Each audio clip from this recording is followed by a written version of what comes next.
주님 안에 아름다운 소식을 전하는 주안 아름다운 교회 2월 두 번째 주일 예배입니다. 마태복음 25장 31절로 46절을 본문으로 영벌과 영생의 기준이라는 제목으로 하나님의 말씀을 함께 나누려고 합니다. 오늘 본문인 마태복음 25장을 보면 마태복음 24장에서 세상 끝에 일어날 일에 대해서 주님께서 제자들에게 말씀해 주십니다. 그 말씀 이후에 세 가지 내러티브가 기록되어 있습니다. 열처녀의 비유, 또 달란트 비유, 그리고 오늘 본문 양과 염소의 비유라고 알려진 그 비유를 주님께서 말씀해 주십니다. 그래서 열처녀 비유에서는 깨어있으라,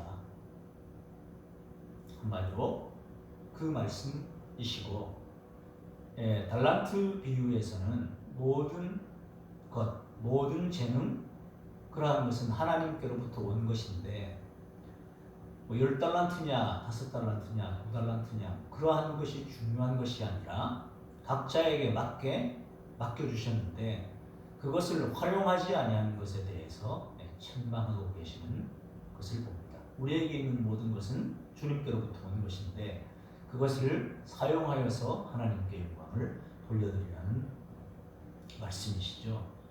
그리고 세 번째는 양과 염소의 비유인데 우리는 믿음으로 구원받는다고 하는 말씀을 많이 들었습니다. 믿기만 하면 된다. 그래서 굉장히 쉬운 것으로 알려져 있습니다. 사람이다 보니 때로는 힘든 것을 통과해야만 구원받은 느낌이 들고 이마에 땀이 흘려야만 뭔가 대가를 지불하고 또 이제 개운하고 뭔가를 한 것 같다. 이런 느낌이 들 수 있습니다.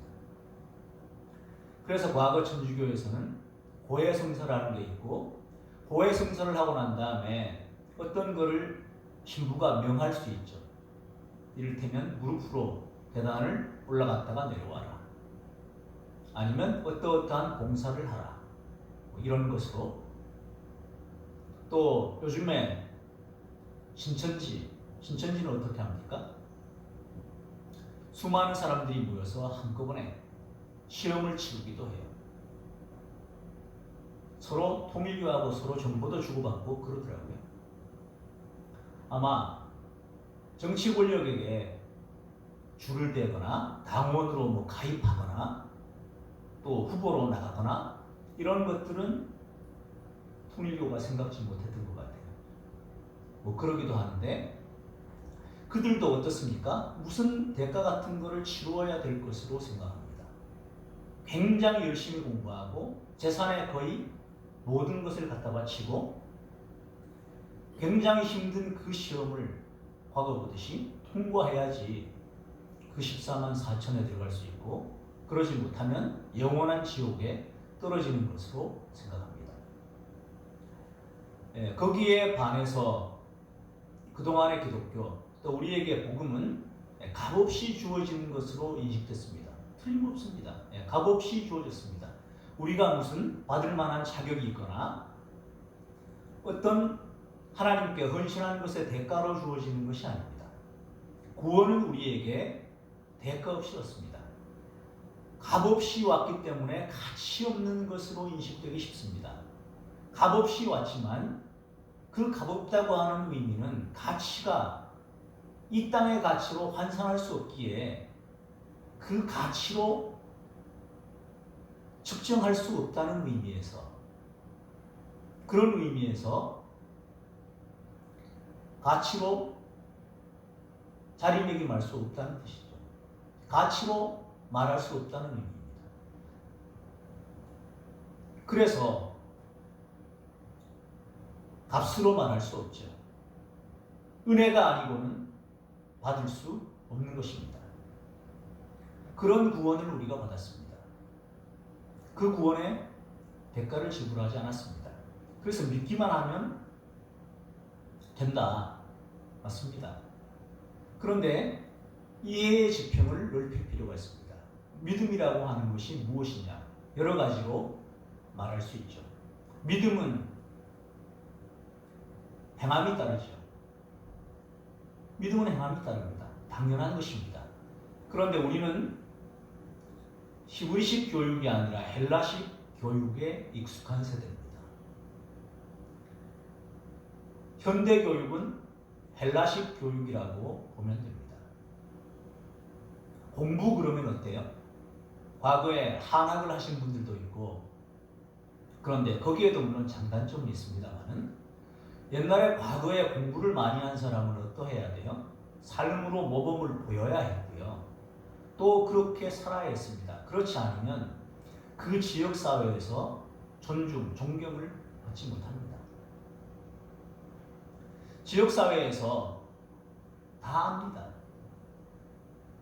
저 집에 어떤 환경인지 소위 얘기해서 숟가락 몇 개, 젓가락 몇 개까지 다 알아요. 다 알고 있기 때문에 그가 표리가 부동한 사람이면 존경받지 못해요. 공부를 많이 했다고 해서 공부를 많이 하고 그대로 살고 베풀기도 하고 상황이나 시의적절하게 행동하기도 하고 그럴 때 존경을 받습니다. 그래서 옛날에는 공부를 많이 한다, 학식이 많다 하면 그렇게 사는 것이 전제가 되어 있었습니다. 그렇게 모범을 보이지 않으면 질서가 잘 유지되지도 않았고 또 존경받지도 못했습니다. 그런데 이 헬라식 사고가 들어오면서부터는 분리가 되는 거예요. 공부 그러면 머리의 어떤 개념으로 생각을 하는 거예요. 그래서 이 이해의 지평을 넓히면 공부라고 하는 것은 운동에서 몸을 건강하게 하는 것도 공부예요. 신체를 단련하는 것도 공부예요. 운동선수가 지금 동계올림픽 기간이죠. 자기 종목을 최선을 다해서 운동하고 기량을 늘리고 속도를 줄이기 위해서 애쓰고 이 모든 것이 공부였어요. 몸의 단련까지 포함됩니다. 알고 보면 하물며 믿음이겠습니까? 야고보 사도는 그런 의미에서 마태복음과 야고보서가 통하는 면이 있습니다. 마태복음은 유대인들, 믿음이 있다고 하는 유대인들을 대상으로 해서 예수님이 그리스도라고 하는 것을 전하는 복음서입니다. 그리고 야고보에서는 믿음에 대해서 말하죠. 믿음이 행함과 함께 일하고 행함으로 믿음이 온전하게 된다. 행함이 없는 믿음은 죽은 믿음이다. 믿음이 아니라는 거죠. 믿음은 행동으로 나타나야 한다는 거예요. 그런 의미에서 오늘 본문의 양과 염소의 비유도 그런 면에서 우리에게 말씀해주고 있습니다. 믿기만 하면 되는 거 아니었어요? 믿음은 행동으로 나타납니다. 보시죠. 인자가 자기 영광으로 모든 천사와 함께 올 때에 주님이 이제 승천을 하시는데 이 땅의 사역을 마치고 승천하시죠. 그리고 자기 영광으로 모든 천사와 함께 올 때가 있다는 것입니다. 그때에 자기 영광의 보좌에 앉을 것이다. 사람의 몸을 입고 오신 주님을 볼 때에 그 주님은 영광의 보좌에 앉지 않으셨어요. 이 땅에 오셔서는 임금의 자리에 앉지 않으셨습니다. 그렇게 행동하신 적이 없습니다. 섬김의 종으로 오셨습니다. 그런데 다시 오실 때는 자기 영광의 보좌에 앉을 것이라고 말씀하셔요. 그리고 그때 모든 민족을 그 앞에 모은다는 거예요. 모든 민족을. 그리고 각각 구분하신답니다. 목자가 양과 염소를 구분하듯이 구분할 것이다. 한 사람도 예외 없이 모든 민족이 주님 앞에 모이게 됩니다. 그리고 양과 염소가 구분되듯이 구분하실 것이다. 그리고 양은 그 오른편에, 염소는 왼편에 두리라. 오른편과 왼편이 갈립니다. 성경에서는 오른편이 언제나 좋은 편이고 의의 편이고 영생의 편입니다. 그래서 그때 임금이 그 오른편에 있는 자들에게 말씀하십니다. 축복을 선포하시죠. 심판이지만 축복입니다. 내 아버지께 복받은 자들이여 나와 창세로부터 너희를 위하여 예비된 나라를 상속받으라. 이것은 재판장이 법정에서 판결문을 내리듯이 딱 선포하는 거예요. 이렇게 선포하면 끝이에요. 내 아버지께 복받을 자들이여 나와 창세로부터 너희를 위하여 예비된 나라를 상속받으라. 우편에 있는 양들로 지칭되는 의인들에게 재판장이 선포하듯이 선포하는 것입니다. 최종적인 판단입니다. 1, 2, 3심이라고 할 때 3심 최종적인 판단입니다. 영원한 판단입니다. 그 이유를 말씀하십니다. 주문을 딱 말씀하시고 영원한 나라를 상속받으라 딱 하시고 그 이유에 대해서 말씀하십니다. 내가 줄일 때에 너희가 먹을 것을 주었고 목마를 때 마시게 하였고 나그네 되었을 때에 영접하였고 헐벗었을 때 옷 입혔고 병들었을 때 돌보았고 옥에 갇혔을 때 와서 보았느니라. 줄일 때, 목마를 때, 나그네 되었을 때, 헐벗었을 때, 병들었을 때, 옥에 갇혔을 때, 한마디로 도움이 필요하고 공경에 빠져 있을 때, 그때에 외면하지 않았고 그때에 필요한 것을 공급했다는 거예요. 위로가 필요한 사람에게 찾아가 위로했고 치료에 빠져있는 사람에게 찾아가 용기를 주었고 고통 가운데 있을 때 돌아보았고 함께 있어 주었고 등등. 그런데 의인들이 대답해요. 주님, 우리가 어느 때 주께서 줄이신 것을 보고 음식을 대접했고 또 목마르신 것을 보고 마시게 했습니까? 어느 때에 나그네 되신 것을 보고 영접했고 헐벗으신 것을 보고 옷 입히겠습니까? 어느 때에 병드신 것이나 옥에 갇히신 것을 보고 가서 배웠나이까? 기억나지 않는다는 듯이 잘 몰라서 여쭤보는 거죠. 그랬더니 임금의 대답입니다. 그 주님은 재림하실 때 임금으로 영원한 재판장으로 오십니다. 뭐라고 하셨냐? 내가 진실로 너희에게 이르노니 너희가 여기 내 형제 중에 지극히 작은 자 하나에게 한 것이 곧 내게 한 것이니라. 기준은 바로 이것이었습니다. 여기 내 형제 중에 지극히 작은 자 하나에게 한 것이 곧 내게 한 것이니라. 지극히 작은 자가 어떤 자예요? 앞에 말씀하신 줄인 자예요. 목마른 자예요. 나그네 된 자입니다. 헐벗은 자이고 병든 자이고 옥에 갇힌 자입니다.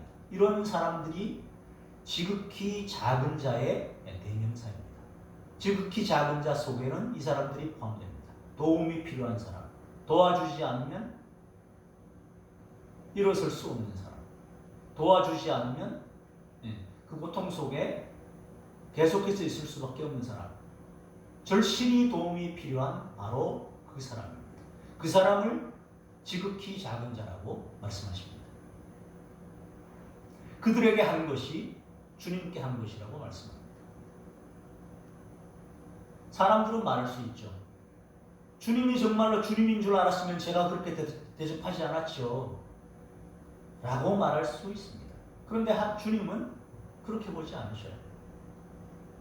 다른 얘기로 하면 주님은 우리 가운데 줄인 자로, 목마른 자로, 나그네 된 자로, 헐벗은 자로, 병든 자로, 옥에 갇힌 자로 우리 곁에 계신다고 말할 수 있습니다. 그때 도움이 필요한 그들을 도왔느냐 하고 말씀하셔요. 저 수억 마일이 떨어진 곳에 그렇게 했느냐, 그런 의미는 저는 그 의미도 될 수 있어요. 마음이 간다면. 한계를 우리가 스스로 정할 수는 없습니다. 그런데 언제나 어떠냐 하면 가장 잘 아는 자기 주변으로부터 것은 틀림없습니다. 내 주변에 내가 그 사정을 너무 잘 아는 사람들, 그 범위에서 출발합니다.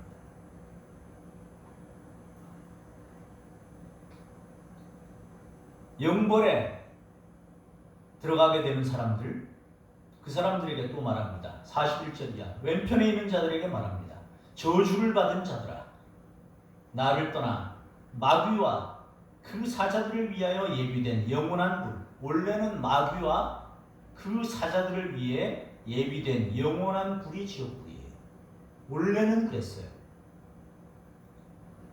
원래는 영혼들 보내기 위해서 만든 게 아니에요. 마귀와 그 사자들을 위해서 예비된 곳이에요. 그런데 거기에 왼편에 있는 자들, 영소라고 지칭되는 저주를 받을 자들, 거기 들어가라는 거예요. 이 심판 역시 최종심이에요. 더 이상의 재판은 없어요. 최종심이에요. 그러면서 그 이유를 역시 주문을 말씀하시고 이유를 말씀하십니다. 내가 줄일 때 너희가 먹을 것을 주지 아니하였고, 목마를 때 마시게 하지 아니하였고, 나그네 되었을 때 영접하지 아니하였고, 헐벗었을 때에 옷 입히지 아니하였고, 병들었을 때와 목마를 때에, 옥에 갇혔을 때에 돌보지 아니하였느니라. 이거예요. 그랬더니 그 왼편에 속한 자들이 항변하듯이 말합니다. 주여, 우리가 어느 때에 주께서 줄이신 것이나 목마르신 것이나 나그네 되신 것이나 헐벗으신 것이나 병드신 것이나 옥에 갇히신 것을 보고 공양하지 아니하더이까. 임금이 대답하십니다. 내가 진실로 너희에게 이르노니 이 지극히 작은 자 하나에게 하지 아니한 것이 곧 내게 하지 아니한 것이니라. 지극히 작은 자, 돕지 않으면 안 될 사람, 도움이 필요한 사람, 그 사람들을 향해 손을 내밀지 않고 돌보지 아니한 것이 내게 하지 아니한 것이라 말씀하십니다. 제가 주님인 줄 알았다면 제가 그렇게 하지 않았을 텐데요. 성립되지 않는 말입니다. 주님은 우리 가운데 이런 사람으로 나타나십니다. 지극히 작은 자, 소자, 지극히 작은 자, 도움이 필요한 사람, 물리적으로도 통용될 수 있습니다. 우리는 성인이죠. 사람의 일생을 돌아볼 때 지극히 작은 자 누구예요? 갓난쟁이, 갓난아기,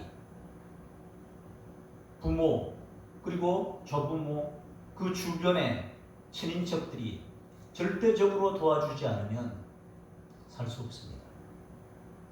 절대적인 도움이 필요한 시기의 아이입니다. 지극히 작은 자죠. 소자이고 도움이 필요한 사람입니다. 울면 먹을 거 공급해 줘야 되고요. 또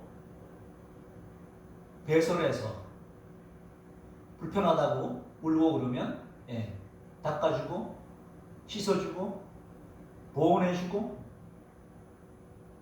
또 다독여주고 해야 합니다. 절대적인 도움이 필요한 사람이죠. 그렇게 해야 합니다. 그렇게 하는 것이 주님은 내게 한 것이라고 말씀하십니다. 그것 때문에 그것이 기준이 되어서 지극히 작은 자 하나에게 어떻게 했느냐, 지극히 작은 자에게 먹을 것 주었느냐, 마시게 했느냐, 영접했느냐, 옷 입혔느냐, 돌을 보았느냐, 와서 봤느냐, 이것을 기준으로 그렇게 하지 않는 사람은 영벌에 마귀와 그 사자들을 위해 예비된 영원한 불에 들어가게 되고, 그것이 영벌입니다.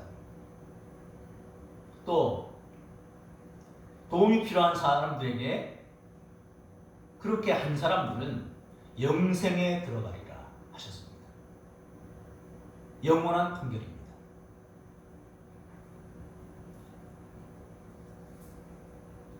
지금 올림픽, 동계올림픽 기간이죠.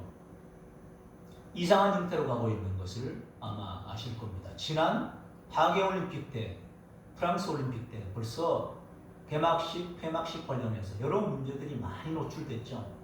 다 보셨을 겁니다. 레오나르도 다빈치가 그려진 것으로 알려진 그 최후의 만찬을 패러디해서 사람들에게 기쁨을 주는 이런 차원이 아니었어요. 아주 극악하게 악마적으로 패러디했죠. 그리고 거의 나체 모습으로 성인들이 등장했고 아이들도 버젓이 보고 있는데 그게 나타났습니다. 그런 것들을 자행했어요. 의도적으로. 이번에 동계올림픽은 어떨까요? 입장식 보셨죠? 알 수도 있고 모르실 수도 있는데 4개의 문 비슷하게 해갖고 가운데 이렇게 뭐 돌아 들어가는 이렇게 문으로 되어 있죠. 그 문이 뭔지 모르시죠? 아시나요? 그 소화성에 지칭하는 거예요.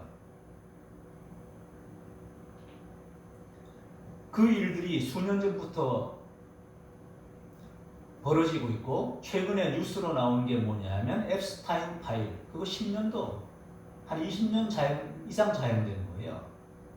벌써 수년 전에 그 소식을 들었고 이제 나오고 있습니다. 이번에 미국 법무부에서 18만 건의 영상 혹은 사진 자료 공개가 됐고요. 300만 건의 문건이 공개가 됐어요. 근데 그것도 지극히 일부예요. 세 발의 피해예요. 많은 거 가리고 그랬어요. 그런데도 드러나서 이슈가 되고 있어요. 왜냐하면 전 세계에 존경받을 만한 사람들이라고 생각되었던 왕족, 정치인들, 유명 배우들, 가수들 다 연루가 되어 있기 때문입니다. 이스라엘의 정보기관이 모사드입니다. 영국의 정보기관이 007로 알려진 거기에 M이라고 하는 상급자 나오죠. MI6입니다. 미국이 CIA입니다. 마약 밀매, 인신매매, 무기 밀매, 그 인신매매 중에서 인신매매된 그 약한 아이들 소아성 이상이에요. 바티칸, 영국, 워싱턴 DC. 그래서 골자는 뭐냐? 우리가 알고 있잖아요. 알고 있는 우리들이 근데 무엇을 할 수 있느냐? 기도할 수 있죠. 무엇을 기도할 수 있을까요? 이 땅이 하나님께서는 정령, 생명을 살리라고 하셨고 진리가 너희를 자유롭게 하리라 하셨고 도우라고 하셨고 그런데 그것을 역행으로 하는 이들은 심판을 받을 수밖에 없습니다. 그래서 예레미야 5장 1절에서 말하는 거예요. 너희는 예루살렘 거리로 빨리 다니며 그 넓은 거리에서 찾아보고 알라. 너희가 만일 정의를 행하며 진리를 구하는 자를 한 사람이라도 찾으면 내가 이 성읍을 용서하리라. 이 일을 행하고 있는 사람들이 있습니다. 수십 년 전부터 본격적으로는 2012년부터 시작됐습니다. 보이지 않는 곳에서 그 싸움이 지금까지 되어오고 있는 가운데 있습니다. 그리고 언제나 그렇듯이 하나님이 함께 하셔서 선이 승리하고 있습니다. 점점 더 많은 것이 드러날 거예요. 지금도 드러나고 있습니다. 그리고 지금 사실 보여지는 부분은 뭐냐 하면 재방송이에요. 끝났어요. 게임 오버 됐어요. 그런데 왜 그러면 재방송하느냐? 인류가 아직 깨어나지 못한 사람이 많아요. 이런 것을 불쾌하게 생각하실 게 아니에요. 아모스 5장 14절, 15절, 24절 말합니다. 자, 너희는 살려면 선을 구하고 악을 구하지 말지어다. 너희는 악을 미워하고 선을 사랑하며 성문에서 정의를 세울지어다. 성문이 어디입니까? 다 아는 곳이에요. 공개된 장소, 드러난 곳이에요. 거기에서 정의를 세우라고 말씀하셔요. 만군의 하나님 여호와께서 혹시 요셉의 남은 자를 불쌍히 여기시리라. 하나님께서 택한 자들도 그러하지 못한 모습을 보고 다 우리의 동참한 모습을 보고 멸하리라고 생각을 하셨는데 악을 미워하고 선을 사랑하며 성문에서 정의를 세우면 혹시 하나님께서 그 남은 자를 불쌍히 여기시겠다 하십니다. 미가서 6장 8절입니다. 같이 한번 읽을게요. 자, 시작. 사람아, 주께서 선한 것이 무엇임을 내게 보이셨나니 여호와께서 내게 구하시는 것은 오직 정의를 행하며 인자를 사랑하며 겸손하게 네 하나님과 함께 행하는 것이 아니냐. 그리고 디모데전서 5장 8절입니다. 자, 시작. 누구든지 자기 친족, 특히 자기 가족을 돌보지 아니하면 믿음을 배반한 자요 불신자보다 더 악한 자니라. 아멘. 그래서 앱스틴 파일에서 한국의 어떤 특정 고아원도 지칭된 곳이 나왔어요. 고아원에서 사라진 아이들.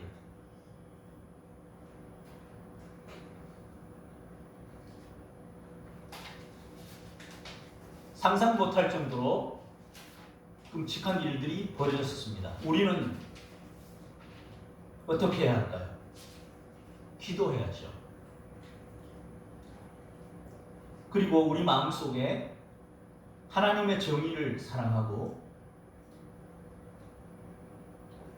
하나님과 함께 행하는 삶의 모습이 우리 가운데 있어야 할 것입니다. 우리는 때로 행동해야 합니다. 기도하는 것도 행동하는 것이고요. 또 우리가 알고 있는 지식으로 함께 나누고 어떤 삶의 길로 나아가야 할지를 방향을 정하는 것도 우리가 행동하는 일입니다. 오늘 본문에서 영벌과 영생의 기준이 지극히 작은 자 하나에게 했느냐 하지 않았느냐 하는 것으로 나누집니다. 건전한 양심을 가지고 있는 사람들, 그런 사람들이 악행을 하겠습니까?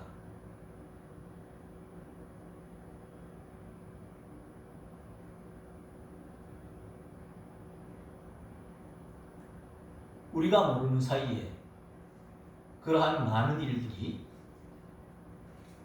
이 땅 가운데 온 세계적으로 이루어지고 있었고, 이제 그것들을 드러내고 심판받을 사람들은 심판의 자리로, 그리고 온 세계에 정의와 질서를 새롭게 세워가려고 하는 중차대한 시점에 있습니다.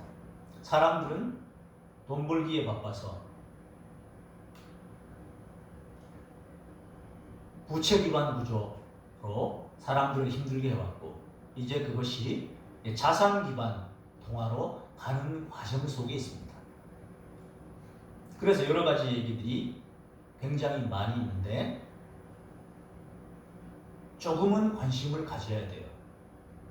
나하고 관계없는 멀리 떨어진 일이 아니에요. 우리나라도 직접적으로 관계가 있고요. 굉장히 많이 연루되어 있습니다.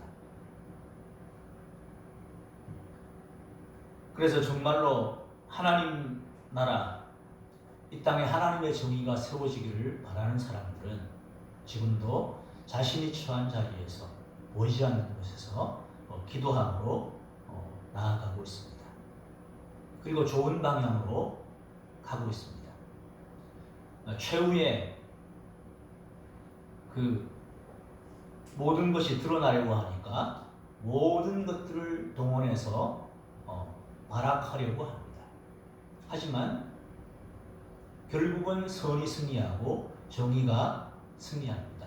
이미 와 있고 이미 이겨놓은 싸움입니다. 이것이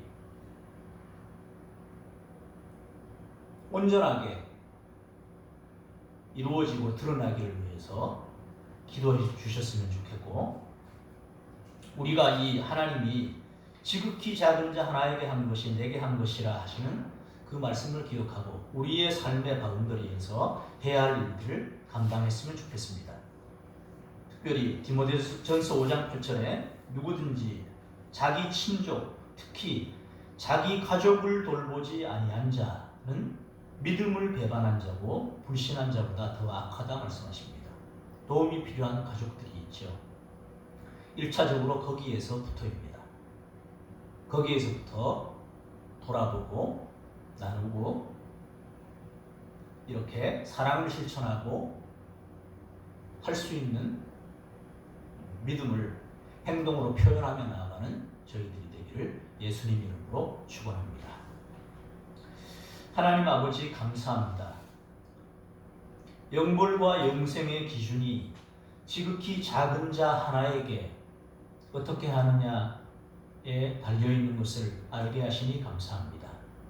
우리 주변의 친족 가운데, 특별히 가족 가운데 줄인 사람, 목마른 사람, 나그네 됐니, 헐벗었니, 병든니, 옥에 갇힌 이를 필요한 것을 공급하고 돌아보게 하시고 위로하고 사랑을 실천하며 나아가게 하여 주시옵소서. 그래서 우리를 이 땅에 하나님의 예수 그리스도의 대리자로 세워놓으신 그분의 뜻을 삶으로 이루어가는 하나님의 백성들 되게 하여 주시옵소서. 감사드리며 예수님 이름으로 기도합니다. 아멘. 433장 찬송하시면서 준비